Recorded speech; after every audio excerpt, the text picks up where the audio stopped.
Hi everyone! Nandito ako ngayon sa Kowloon Library. Guys, papasok ako sa loob.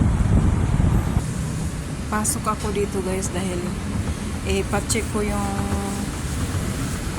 ID ko kung pwede pa ba siya. Ito yung ID ko dati guys. Oh. Matagal na kasi ito. Oh. Papacheck ko kung valid pa ba to.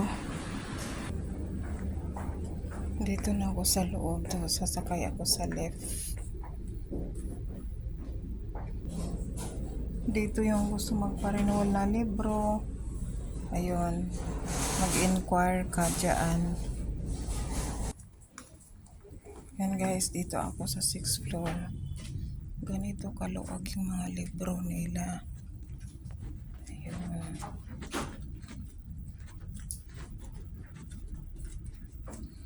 Ayun, diba kita nyo yan? Yung mga libro na to, papahiram yan. Nasa sayo kung ilang piraso ang hihiramin mo. Yan, ganito guys. Sobrang lawak niyan. Hihiram ka lang ng libro, mamimili ka kung anong gustong pamagat. Ayun. Pero kailangan maglaan ka ng maraming oras dahil abutin ka ng ilang oras dito maghanap.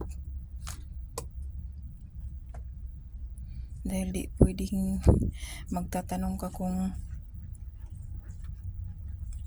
anong klaseng libro ang hiramin mo, basta ituturo lang nila sa iyo nga yan dyan ka sa may area. Kaya yan guys, napakalawak niyan. Meron pa doon sa itaas.